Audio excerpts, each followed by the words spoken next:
Olá pessoal, tudo bem? Bem-vindos à terceira edição do IPOG Connect. Meu nome é Lucas de Amorim e o tema da nossa videoaula será Técnicas construtivas inovadoras voltadas para a durabilidade das edificações, certo? Toda vez que nós falamos na construção civil sobre desempenho, sobre durabilidade, a gente tem que falar sobre norma de desempenho, certo? A norma de desempenho é a famosa norma NBR 15575, certo? Edificações habitacionais, desempenho, e ela é uma norma que veio para revolucionar o mercado da construção civil, certo? E por que essa norma surgiu e por que ela surgiu, né? E qual que é a importância dela para o mercado atual, certo? A norma de desempenho, o que ela exige é um desempenho mínimo ao longo da vida útil da edificação, certo? A primeira versão dessa norma foi em 2008, certo? E ela pegou as empresas de surpresa.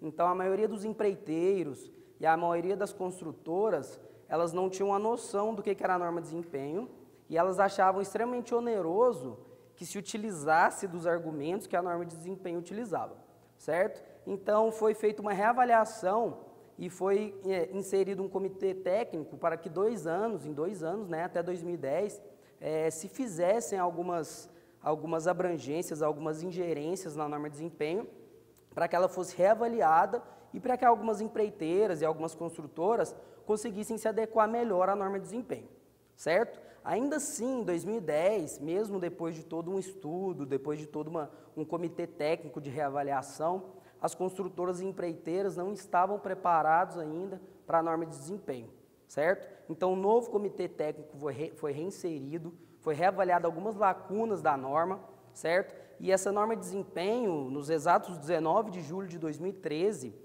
ela foi exigida, certo? Então, a exigibilidade da norma de desempenho passou a ser vigorada em julho de 2013, certo? E qual que é a importância da norma de desempenho? Essa norma de desempenho, ela cria uma série de desempenhos mínimos para a vida útil de projeto que fazem com que a longevidade das edificações atuais sejam maiores, certo? O que tínhamos na década de 90, início dos anos 2000, eram construções extremamente superdimensionadas, certo? E, além de superdimensionadas, mal executadas. Então, a norma de desempenho foi pensada para se melhorar essa construção civil no Brasil, certo? Então, ela foi um grande salto na construção civil no Brasil, certo? E o que caminha sempre junto com a norma de desempenho, com a NBR 15575? Um sistema de gestão de qualidade.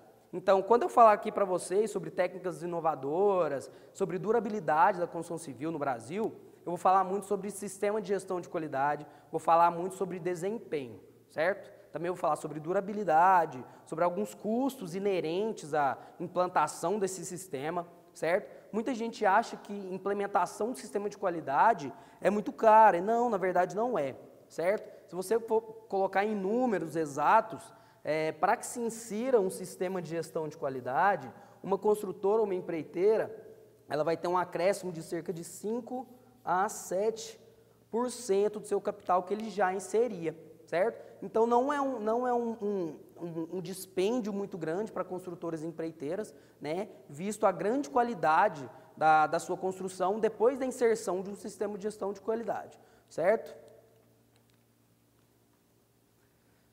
Essa inovação que esse nosso sistema de desempenho, que essa pautada no desempenho, ela vai nos levar a ser muito mais eficientes, certo? Mais produtivos, muito mais assertivos em nossas produções, certo? Mesmo com essa dificuldade imposta, economicamente imposta pelo momento no país, a gente tende a melhorar bastante, certo? Até porque os dias melhores estão por vir, certo? A gente está começando a dar uma guinada um pouco melhor na construção civil, a gente está tendendo a melhorar o mercado, certo? E a gente tem que estar preparado para isso, certo? Ninguém vai sobreviver no mercado, ninguém vai sobreviver no gerenciamento, na gestão, se não estiver devidamente preparado, tá ok? Então, norma de desempenho tem que ser conhecida por construtores, tem que ser conhecido por administradores, por gestores, por gerenciadores. Então, vocês têm que entender a importância que a norma de desempenho tem, que os sistemas de gestão de qualidade têm, que o PBQPH tem. Vou falar mais especificamente sobre cada um deles, né? Mas a gente dá uma pincelada inicial e depois a gente vai falar sobre as técnicas construtivas, algumas técnicas específicas que vão ajudar a gente não ter problemas, né, em relação às nossas construções,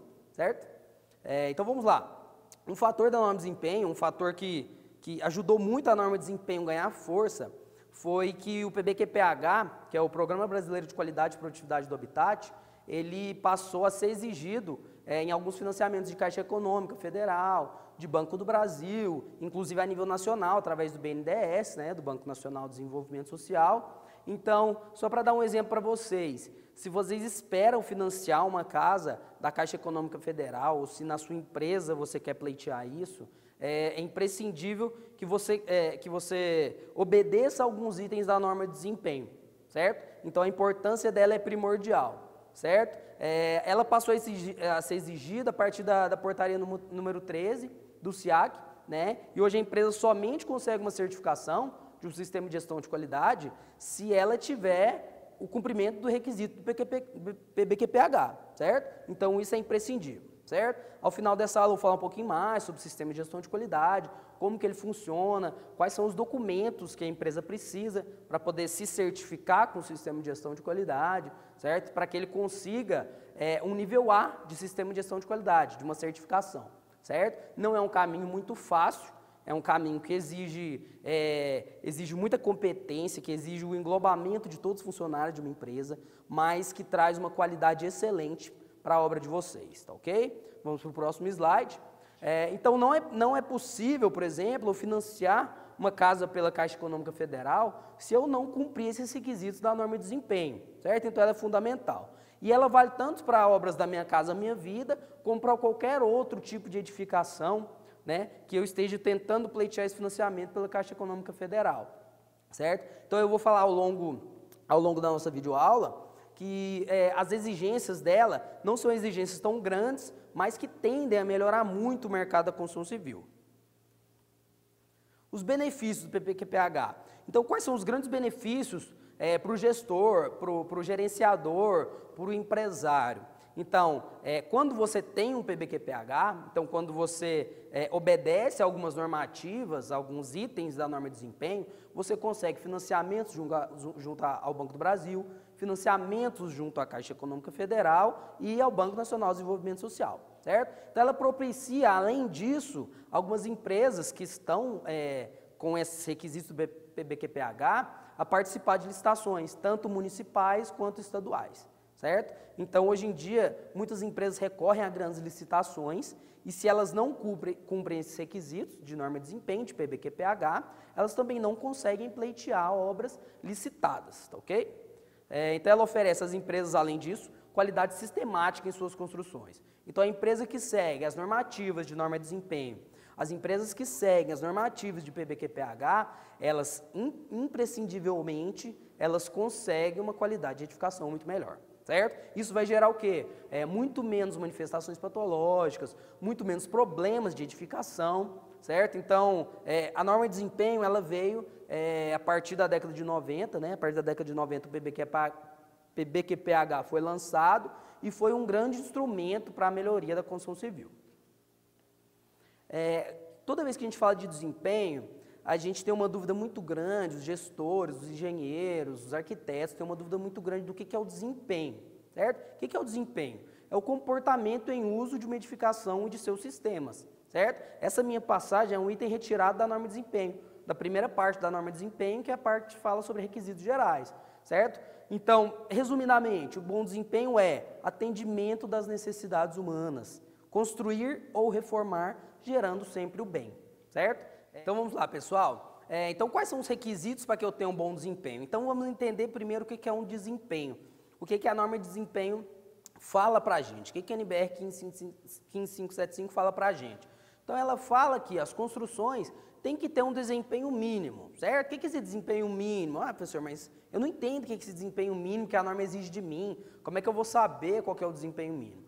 Bom, a gente se baseia muito na vida útil de projeto, certo? Então, se vocês forem estudar a norma de desempenho a fundo, que é uma norma bastante extensa, então ela tem 6 partes grandes, né, de cerca de 40 páginas aproximadamente, ela fala que as edificações e suas etapas, seus itens, eles têm uma vida útil de projeto mínima, certo? Então, eu construo bem e ela tem uma vida útil para que ela se mantenha estável, para que ela se mantenha edificada, para que ela se mantenha usual, Então a norma de desempenho ela fala isso para a gente. Só que ela não fala como que a gente tem que construir, né? Como que a gente tem que edificar. Ela só fala que, ó, você tem tantos anos para que essa obra fique intacta, certo? Mas ela não fala o que a gente tem que fazer. Então parte de nós, técnicos, né, estudar as ferramentas e as técnicas construtivas para que a nossa obra, para que a nossa edificação, ela perdure pela vida útil de projeto, que é a vida útil que foi planejada para que ela tenha, certo? Então, o que é o requisito de um bom desempenho? Para que eu tenha bons requisitos de um bom desempenho, o que eu preciso? Então, eu preciso de alguns itens imprescindíveis, dentre eles, estabilidade estrutural, certo? Como é que eu consigo boa estabilidade estrutural? Se eu tenho ausência de recalques, por exemplo, ausência de falhas estruturais, como que eu consigo isso, professor? Eu consigo através de execução de bons projetos, certo? Se eu tenho bons projetos, eu tenho que seguir os meus projetos. Então, contratar profissionais bem capacitados, né? Engenheiros projetistas para que eles executem bem. Para que eu faça um bom projeto, eu tenho que ter um bom estudo geotécnico do meu terreno, certo? Executar um SPT, executar um CPT de forma correta, certo? Vou falar mais especificamente sobre eles, tá ok? O que eu preciso ter também? Segurança contra incêndio, certo? Criar mecanismos que vão me atender à norma de desempenho e que vão impedir que, numa atual situação de incêndio, por exemplo, eu colapse a minha estrutura e eu cause danos a moradores, a clientes, a pessoas, certo? Então eu tenho que saber algumas técnicas e algumas delas eu vou passar aqui para vocês hoje para que a gente não tenha esse tipo de problema. Então, pessoal, em relação aos desempenhos, a gente tem que ofertar também um excelente desempenho térmico acústico, certo? O que é o desempenho térmico? A capacidade que uma edificação tem de permanecer com a temperatura interior menor do que a temperatura exterior em épocas de calor. Ou, da minha edificação, permanecer mais aquecida do que a área externa em dias muito frios, certo? Então, esse é meu desempenho térmico. Então, o que isso, a grosso modo, quer dizer?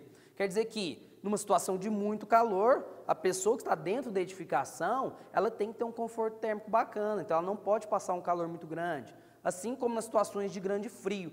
Então, se a minha temperatura externa está muito fria, a minha temperatura interna do meu ambiente, da minha edificação, tem que estar com a temperatura menor, certo? Tem algumas técnicas construtivas que a gente vai falar, como parede de drywall com lã de vidro, com lã de rocha, a escolha da nossa alvenaria, se é uma alvenaria estrutural portante, se é uma alvenaria de vedação, se é uma alvenaria cerâmica. Então, algumas alternativas dessas a gente vai ter que utilizar. Por exemplo, a minha alvenaria de cerâmica, ela me oferta um conforto térmico melhor do que a minha alvenaria de bloco de concreto, por exemplo, autoportante, certo? Então, a escolha do meu material é uma escolha diretamente ligada ao meu desempenho térmico, certo?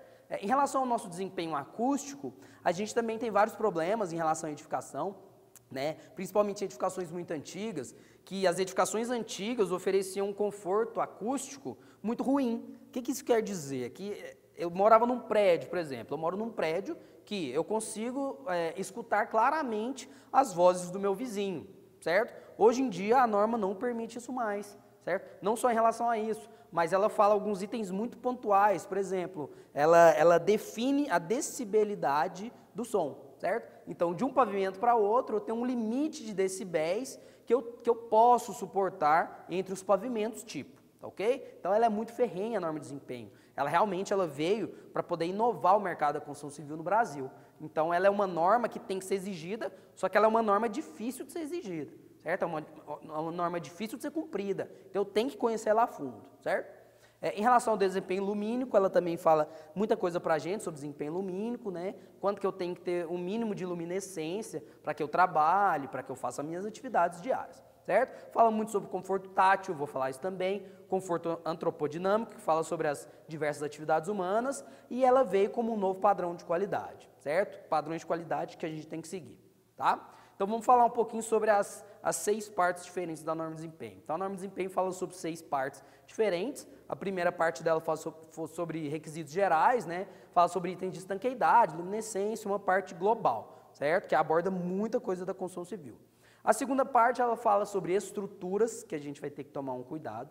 A terceira parte, sobre pisos. Quarta parte, vedações verticais. A quinta, coberturas. E por último, sistemas hidrossanitários, que vai englobar tanto água fria, né, no sistema de água, água quente, sistemas de tubulações de CPVC, cobre, por aí vai, galvanizados, e também sobre o sistema de esgoto. Então, ela faz algumas observações pontuais, que a gente vai pontuando ao longo da nossa videoaula, certo? E a gente vai falando um pouquinho sobre elas. O primeiro passo que a gente tem que se atentar na hora de construir é o passo de planejamento, certo? Então, dentro do planejamento, a gente tem que tomar alguns cuidados que são muito específicos. Dentre deles, a escolha dos nossos profissionais que vão executar nossos projetos, por exemplo, certo? E a escolha de quais os projetos a gente vai fazer. Tem muitos projetos que são obrigatórios, mas tem outros que nem tanto, né? Tem outros que não são obrigatórios. E o que os engenheiros, os técnicos, os arquitetos costumam fazer? Eles pegam só os projetos obrigatórios, eles fazem o desenho deles e utilizam eles como planejamento, certo? Isso é um erro crasso que é cometido, certo? Então, normalmente, o que acontece? A gente tem projetos estruturais, hidrossanitários e projetos elétricos, certo? E projeto de incêndio também, muitas das vezes, nem sempre, tá? Mas o que deveria ser feito, além de estruturais, hidrossanitários e elétricos, também deveríamos fazer projeto de incêndio, SPDA, CFTV, projetos de alvenaria e projetos de impermeabilização, além de projetos de canteiros de obra, certo? Dentre esses todos que eu falei, um dos projetos que menos se executa na construção civil, que menos se elabora na construção civil, é o projeto de impermeabilização, certo? Impermeabilização é um item muito importante dentro da construção civil.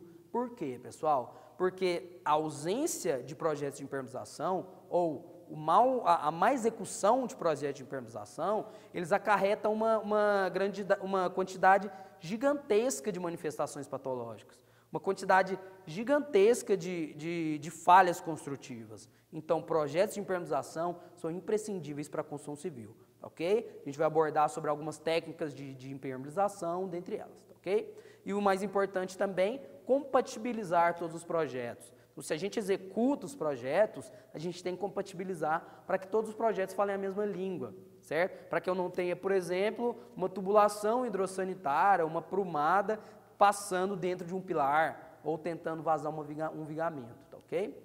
Então vamos lá. Sobre o planejamento, importante que a gente conheça sobre canteiro de obras, né? Tem muita gente que não dá devida importância para canteiro de obra, mas se eu não planejo bem o meu canteiro de obras, né, se eu não penso no meu canteiro de obras, se eu não penso nele como engrenagem da minha construção, eu acabo tendo falhas durante toda a minha construção, certo? Então, canteiro de obras, também preciso de projeto para eles, certo? Meus projetos têm que ser baseados na NR18, tá ok? Vou falar um pouquinho sobre ela. Então, primeiro passo, elaborei meu croquis, meu layout do canteiro e vou elaborar meu projeto, certo? Por que eu preciso disso, pessoal? Ele me identifica alguns gargalos do meu arranjo físico, certo?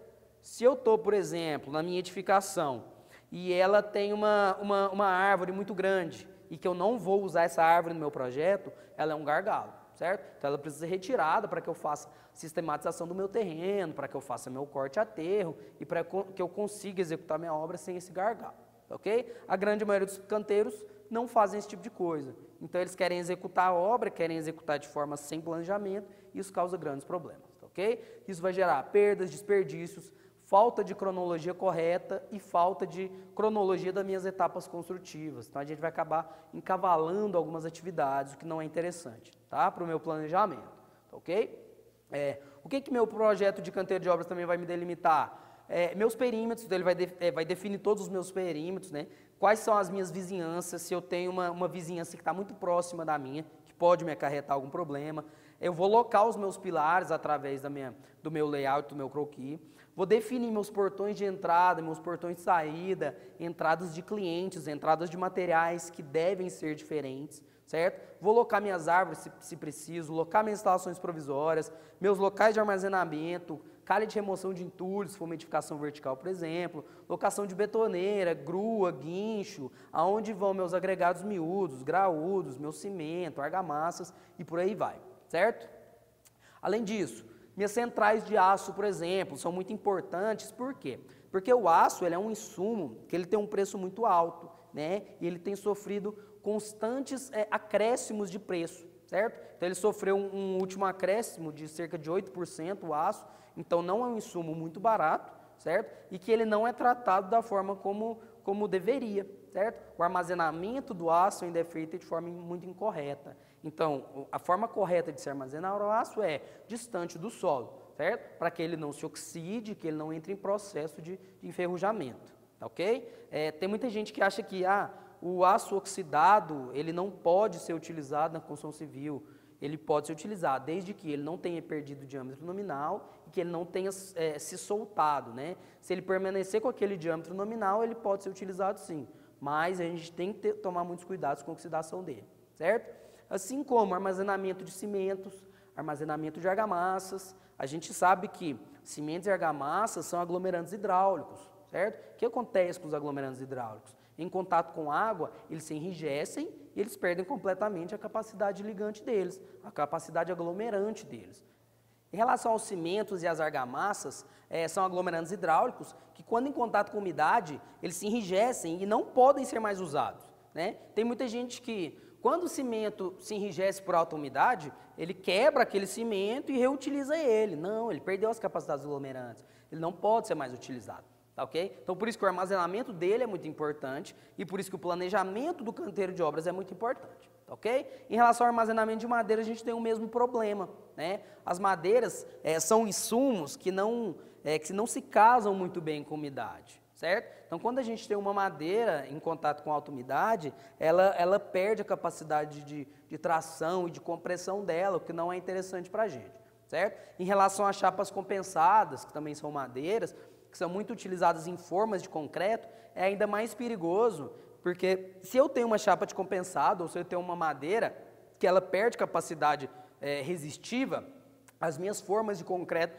elas vão se abrir, então eu não vou ter uma peça estrutural bem dimensionada, então eu vou ter alguns problemas bem graves, ok? Em relação ao armazenamento de areias, que são um agregado miúdo, a gente também tem que tomar muito cuidado, principalmente com diferenças de granulometria, né? Se eu tenho uma areia fina, média e grossa, eu tenho que dividi-las em baias diferentes, né? Para que eu utilize-as de forma correta na minha edificação, né? Se eu utilizo uma areia muito fina para um concreto, por exemplo, pode não ser muito interessante. Ou se eu utilizo uma areia muito grossa para um reboco, meu acabamento final também não pode ser muito interessante. Então, o armazenamento dele está diretamente ligado à qualidade da minha construção civil, ok? Armazenamento de tijolos, eu tenho que tomar muito cuidado. Os meus entulhos, eu tenho que planejar bastante os meus entulhos, certo? E eu tenho que criar condições corretas para a circulação de veículos, certo? Entrada e saída de veículos, entrada e saída de caminhões, tem que criar o perímetro certo para que meu caminhão consiga fazer o retorno dentro da minha obra e para que meu processo construtivo não pare por conta de um caminhão que está travado na porta da minha obra, por exemplo, ok? Ainda em relação aos canteiros de obra, pessoal, a gente também tem que tomar muito cuidado com a escolha do fechamento, com a escolha do cercamento da minha obra, certo? Se eu vou utilizar chapas compensadas, se eu vou utilizar estruturas metálicas, se eu vou utilizar containers, pessoal. Pessoal, o container, ele é extremamente interessante, tá? Meu container, desculpa. Então, meu container ele é uma alternativa extremamente interessante, tá? Por quê? Porque ele é uma opção de baixo custo, né? Hoje ele já tem um baixo custo, certo? É uma opção extremamente eficiente, então eles já vêm modulados, tá, pessoal? Tem muita gente que acha que container é difícil porque ele só vem retangular. Não, pessoal. Hoje ele já vem com modulações extremamente interessantes. Então eu tenho containers para escritório, certo? Então eu tenho containers para almoxarifado, certo? E eu tenho containers que são muito bem bolados para banheiro, certo? Por incrível que pareça. Então a gente tem alguns containers que eles já vêm completinho. Eles vêm com mictórios, ele vem com vaso sanitário, eles vêm com chuveiros. E essas minhas delimitações, essas minhas modulações dos meus containers, eles já vêm conforme NR18. Então eles já vêm nas dimensões corretas que me satisfazem a NR18, certo? Alguns cuidados que a gente tem que tomar em relação aos containers eles têm que ser devidamente aterrados, tá, pessoal? Tá ok? Então, eu tenho que realizar o aterramento do meu container. Então, é uma coisa interessante que pouca gente sabe, eles só querem instalar os containers lá e não tem algumas preocupações que são interessantes, ok? Então, vamos lá, pessoal. Ainda em relação ao nosso canteiro de obra, então a nossa premissa do nosso canteiro de obra vai ser NR18. certo? Então, o respeito da NR18, ela é fundamental para o meu planejamento, para a instalação do meu canteiro de obra, certo? Então, ela define meu layout, minha configuração física, né? Ela define alguns espaçamentos que são importantes. Então, ela vai definir, por exemplo, meus refeitórios, ou meu refeitório, se eu tiver só um na minha obra. Então, ela vai definir tamanho de refeitório, certo? Ela vai definir qual que é o refeitório mais interessante para aquela minha obra. Então, ela define o tamanho do refeitório conforme a quantidade de funcionários que eu tenho, por exemplo, certo? A mesma coisa em relação aos banheiros, a mesma coisa em relação aos vestiários, certo? Eu tenho que ter banheiros, eu tenho que ter vestiário. Outra coisa importante em relação aos meus canteiros de obra, água potável, certo? Pessoal, meu canteiro de obra não pode faltar água nunca para os meus funcionários, certo? Isso é uma premissa básica. Eu não posso deixar que falte água para os meus funcionários, certo? Então eu tenho que planejar meus bebedouros, certo? Então meus bebedouros são uma premissa para o meu canteiro de obra, tá ok? Ele define almoxarifados, ele define escritório, áreas laborais e por aí vai, certo? Após o bom planejamento do meu canteiro de obra, eu planejei meu canteiro de obra, planejei quantos banheiros eu devo ter, quantos vestiários eu tenho que ter, o que é muito importante que a gente faça, pessoal? Investigação geotécnica. O que é investigação geotécnica, professor? Eu tenho que investigar meu solo, certo? Eu tenho que saber qual que é o tipo de solo que eu tenho, aonde que está meu lençol freático, qual o tipo de solo que eu tenho ali, aonde que vai engastar a minha fundação, por exemplo, certo? Então, isso é minha investigação geotécnica, né? A minha investigação geotécnica, eu tenho principalmente SPT e CPT, certo? O SPT é o mais utilizado. O que é o SPT? É o Standard Penetration Test, né? É o método mais utilizado para investigação geotécnica, para sondagem de terreno, certo? O que ele fala para a gente, pessoal? Vou falar um pouquinho aqui sobre o SPT. Por quê? Porque ele é o método mais utilizado, tá? Então, meu SPT é o meu método de sondagem ou de investigação geotécnica mais utilizado, né? E ele parte da NBR 8036, certo? A NBR 8036, ela fala que meu Standard Penetration Test, ele tem um número mínimo de furos de 2. Então, não posso ter menos do que 2 furos de sondagem, certo? Tem gente que tem uma área muito pequena, né? Eu tenho uma área de 50 metros quadrados, eu vou fazer só um furo porque é mais barato. Não posso. A NBR fala para mim que eu tenho que ter no mínimo 2 furos, certo? Além disso, ele delimita algumas áreas, certo? De 200 a 400 metros quadrados, eu tenho um mínimo de 3 furos, certo? Eu tenho um mínimo de 3 furos, certo? Se eu tenho mais do que 2.400 metros quadrados, então se eu tenho mais de 2.400 metros quadrados, eu tenho que fazer um plano específico, certo? Então eu tenho que criar um plano específico para a minha sondagem, certo? O que é esse plano específico, professor? Depende da minha área, certo? O que eu tenho que saber é que eu tenho que fazer coletas em zigue-zague do meu solo, certo? Para que eu não pegue uma área só de coleta, certo? E por que o SPT ele é muito importante? Por que ele é o método mais utilizado? Porque é um método muito barato, certo? Ele custa em torno de R$600 por furo, certo? Então, se eu for contratar uma empresa para fazer essa sondagem no meu terreno, eu vou gastar cerca disso, R$600 por cada furo. E ele é muito importante porque ele me dá uma série de parâmetros, certo? Alguns dos parâmetros muito importantes que ele me dá.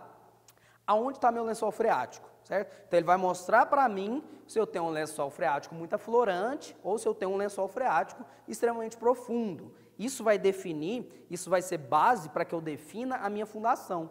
Então, se a minha fundação está em uma área de um terreno com lençol freático muito elevado, isso é muito perigoso porque eu tenho que tomar cuidado, certo? Eu tenho que tomar cuidado, eu tenho que tomar um cuidado muito grande com o tipo de fundação que eu vou utilizar, tá ok? Beleza? Outro fator, o meu SPT, a minha sondagem, ele também vai me mostrar qual que é o tipo de solo que eu tenho ali, tá ok? Então, aquele tipo de solo vai me falar qual que é o tipo de fundação que eu tenho que utilizar, certo? Ele vai me mostrar alguns fatores de coesão, de coerência, que são muito importantes, tá ok? O CPT, que é o Cone Penetration Test, é um método muito mais novo, muito mais recente no Brasil, então é muito menos utilizado, tá ok? Pessoal, outro papel que é muito importante é falar sobre as fundações. Então eu já repeti, a fundação, ela precisa de um projeto específico. E para que eu faça a minha fundação, eu preciso ter feito uma investigação geotécnica interessante, tá ok?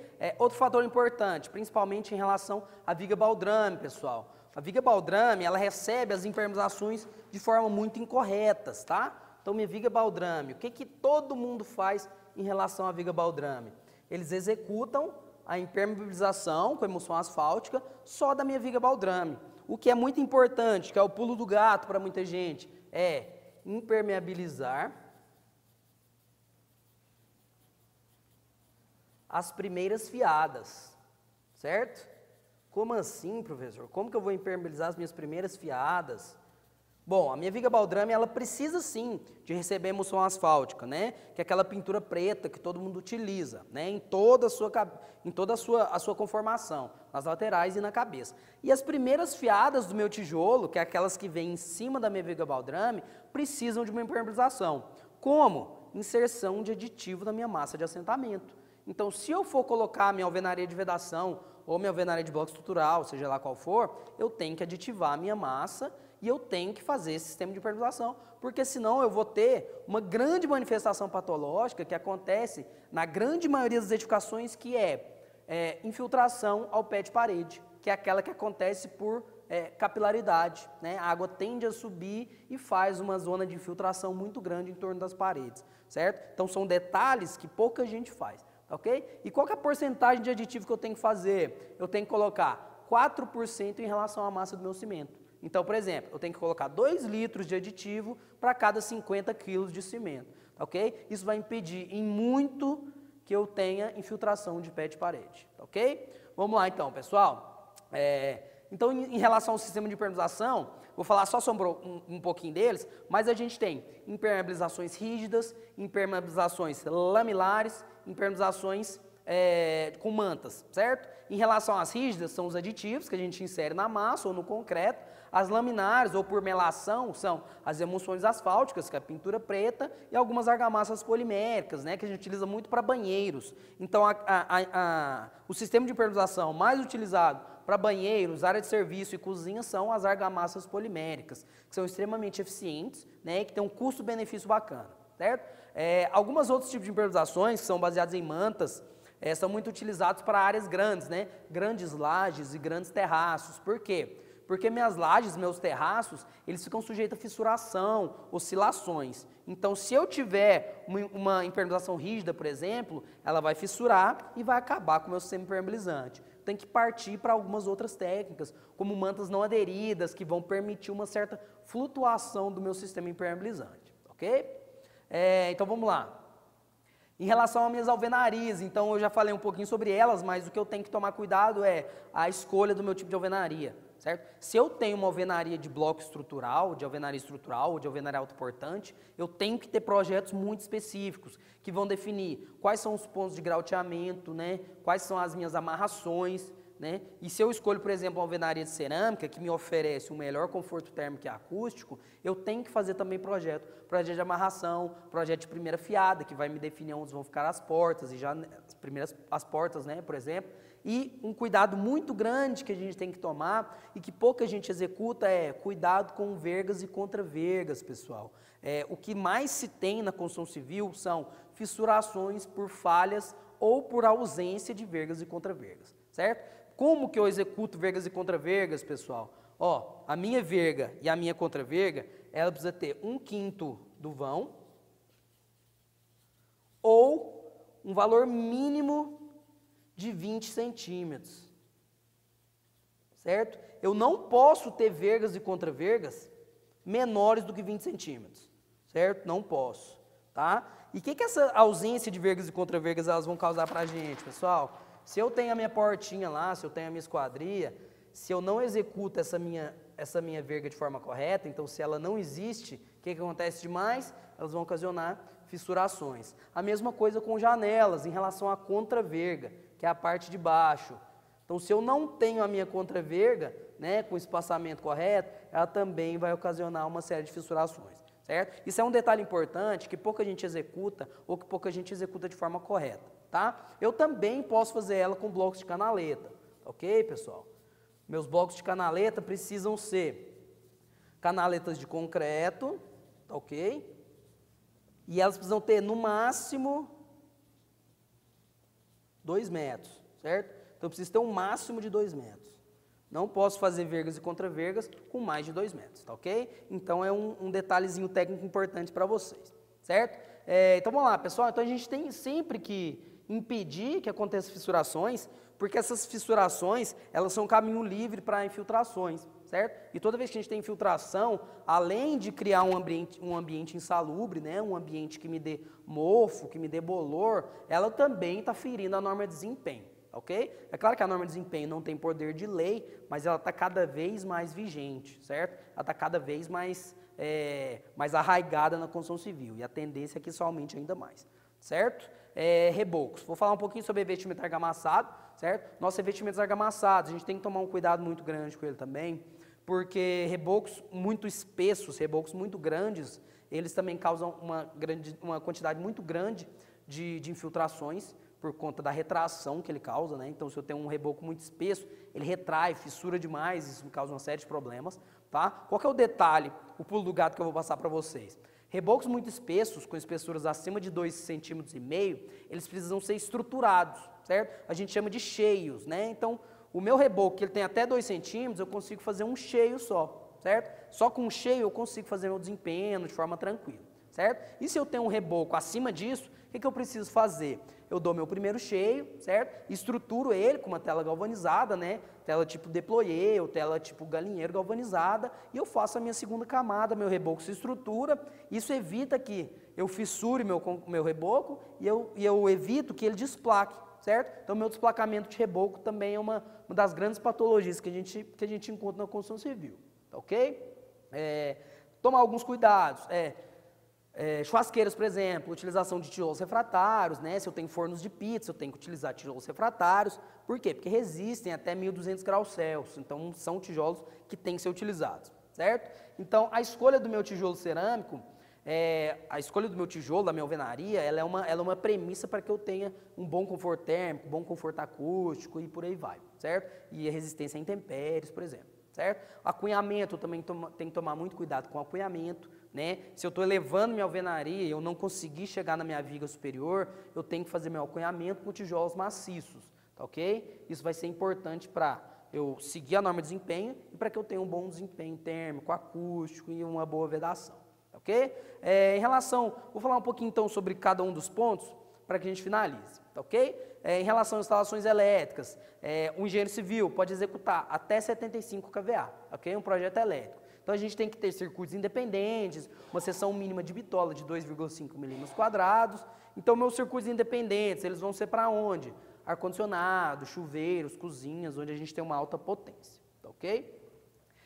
Outra dica importante, uso de eletrodutos e uso de fios e cabos flexíveis, certo? Antigamente se usavam muito fios rígidos. Esses fios rígidos, eles são muito difíceis de trabalhar, apesar deles terem uma condutividade de energia interessante, eles são muito difíceis de serem passados a eletrodutos. Então, em relação às instalações elétricas, optar por cabos, né, que são uma série de fios, então são mais flexíveis e acabam auxiliando bastante na minha passagem da minha fiação, ok? Outra dica importante, utilizar sempre curvas longas ao invés de curvas muito curtas, certo? Isso também pode ajudar bastante na hora de fazer a instalação, fechamento de quadros de disjuntores, por exemplo, certo? E 2 dicas importantes demais em relação a instalações elétricas, pessoal. É exigido que se tenha dispositivo residual em todo quadro de disjuntores, certo? Isso é obrigatório. Quem está falando isso é a NBR 5410, quem está falando isso é a norma de desempenho. Então, eu não posso ter, pessoal, uma edificação que não tenha dispositivo residual. Também não posso ter uma edificação que não tenha DPS, que vai detectar fugas por surtos, né, raios, por exemplo, tá ok? Isso é uma exigência da Caixa Econômica Federal que pegou as premissas PBQPH, a norma de desempenho, tá ok? Então, isso é importante. Em relação aos sistemas hidrossanitários, algumas pinceladas que eu vou falar para vocês em relação à prumada, por exemplo, se eu tenho uma tubulação de água quente descendo na minha prumada, eu também tenho que criar condições para que essa temperatura alta da minha tubulação de água quente, ela não trespasse esse calor para dentro da minha edificação. Então eu tenho que criar alguns isolamentos térmicos, como lãs de vidro, lã de rocha ou qualquer outro tipo de isolamento, ok? Então vamos lá. Alguns cuidados que a gente tem que tomar em relação a sistemas de tubulação de água fria, não fazer improvisações de obra, certo? O que acontece muito na construção civil e que tem que cair em desuso, pessoal, é utilização de fogo para a união de tubulações, por exemplo, certo? O que a gente tem que utilizar, luvas, conexões, né? O máximo de joelhos com bucha de latão possível para evitar fissurações, para evitar quebras, ok? Então, mais alguns aspectos em relação ao concreto. Então, vamos falar um pouquinho sobre cada um e a gente finaliza com o sistema de gestão de qualidade. Em relação ao concreto, alguns cuidados ideais que a gente tem que tomar. O concreto, pessoal, ela é uma parte imprescindível da nossa obra, né? Ela é o esqueleto da nossa obra. É o concreto que vai mostrar a edificação. É o concreto que vai moldar a edificação. Então, a gente tem que tomar alguns cuidados muito importantes. O primeiro deles, o FCK, que é a resistência requerida. Eu tenho que utilizar um concreto que o projetista projetou, certo? Então, eu não posso utilizar um concreto de 20 MPa se o meu projetista colocou no projeto 25 MPa, certo? Então, a resistência é o primeiro passo. Outro fator importante, o abatimento do meu concreto, qual que é o slump do meu concreto, quanto que ele está batendo. É importante por quê, pessoal? Porque ele vai definir qual que é a trabalhabilidade do meu concreto. Certo? Se eu tenho um concreto muito duro, ele é muito difícil de ser adensado. E se eu tenho um concreto muito mole, ele tem inferência direta na resistência. Se ele é muito mole, ele tem uma resistência um pouco menor. Então a gente tem que tomar alguns cuidados, certo? Concreto, a gente tem que tomar cuidado também com a rastreabilidade dele, certo? Com a aditivação, quando necessária, e por aí em diante. Tá ok? E para finalizar, pessoal, eu vou falar um pouquinho sobre o sistema de gestão de qualidade, né? A sua importância que o sistema de gestão de qualidade tem. E a gente acaba finalizando nessa parte mais voltada para o gerenciamento, mais para a parte da gestão, ok? Então, o que é o SGQ? Então, o sistema de gestão de qualidade, pessoal, ele é muito importante por quê? Porque ele gerencia os processos diariamente, ok? Se eu gerencio o meu processo diariamente, se eu gerencio cada uma das atividades dentro da construção civil, isso é uma grande premissa de que a minha construção vai ficar bacana, tá ok? Então, se eu construo bem, se eu gerencio todos os meus processos, então é muito difícil que eu vá ferir a norma de desempenho, é muito difícil que eu vá ter problemas futuros, que eu vá ter manifestações patológicas, fissuras, infiltrações e aí por diante, né? Mas como que eu faço esse monitoramento? No sistema de gestão de qualidade, a gente tem alguns registros, alguns papéis que a gente utiliza diariamente, tá? Entre eles, pessoal, só para a gente finalizar, então a gente tem aqui dentro do SGQ, então dentro do meu sistema de gestão de qualidade, eu tenho a minha FVS e o meu PACE. São os dois documentos mais importantes dentro do sistema de gestão de qualidade, na minha opinião. A minha FVS é a minha ficha de verificação de serviço, então ela verifica os serviços diariamente. E o meu PACE é meu procedimento de execução e inspeção de serviço. Através dos PACE, eu forneço o treinamento e através da FVS, ficha de verificação de serviço, eu monitoro cada um dos serviços. Então, se eu ofereço treinamento e se eu monitoro as práticas, então a gente consegue uma edificação de qualidade. Tá ok, pessoal? A gente fica por aqui. Muito obrigado pela presença.